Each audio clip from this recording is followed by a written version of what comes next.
એક તરફ જ્યાં જિગ્નેશ મેવાણીએ નામ લીધા વગર શાબ્દિક પ્રહાર કર્યા તો બીજી તરફ પાટણના ધારાસભ્ય કિરીટ પટેલે પણ નામ લીધા વગર પલટવાર કર્યો.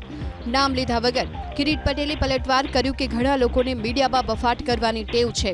5 દિવસથી વિડીયો બનાવી ભીડ એકઠી કરવાનો પ્રયાસ કરતા હોવાનું અને માસ લીડર ગણાવનારના કાર્યક્રમમાં 5-25 લોકો જ હાજર રહેતા હોવાનું કિરીટ પટેલે કર્યો દાવો. એટલું જ નહીં, માનસિક સ્થિતિ ગુમાવતા ગમે તેવા નિવેદન કરવા યોગ્ય ન હોવાની પણ કરી વાત. ઘણા લોકો ને મીડિયાની અંદર આવા બફાટ કરી અને ગમે તેના વિશે ગમે તે બોલવાની ટેવ પડી ગઈ છે.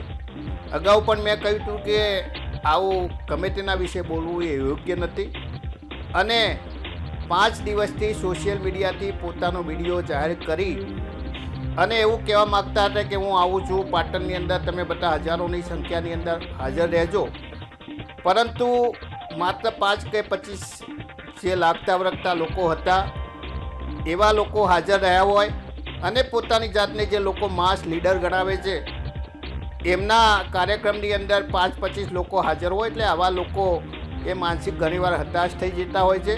એ લઘુતા ગણતરીથી પીડાતા લોકો એ પોતાના પગ નીચેથી જાણે ધરતી ખસી જાય હોય લાગે છે અને આવી પરિસ્થિતિમાં પોતાની સાયકોલોજીકલી લીધે પોતાની માનસિક સ્થિતિ ગુમાવી દે છે.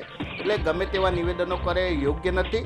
અમે હંમેશા સામાજિક સમરસતામાં માનવાવાળા છીએ અને સામાજિક સમરસતાના સામાજિક પ્રસંગોની અંદર આવા નિવેદનો આપી અને સમાજ વચ્ચે વગવિખર કરાવવાની જે વાત છે એ યોગ્ય નથી.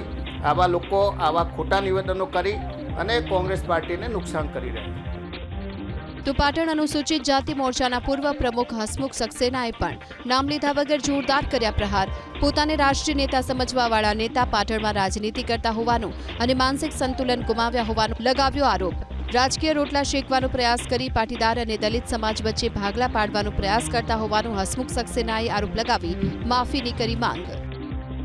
જે જાતના રાષ્ટ્રીય નેતા માને છે, ખરેખર હું તો કહું છું કે આજે જે પાટણની ધરતી ઉપર બોલ્યા છે એમનું માનસિક સંતુલન બિલકુલ પબ્લિક જ્યારે એકઠી નથી થઈ એટલે પોતે ગુમાઈ ચૂક્યા હોય એ રીતે કિરીટ પટેલ વિશે બોલ્યા છે. આ કોઈ કાળે ચલાવી લેવામાં નહીં આવે.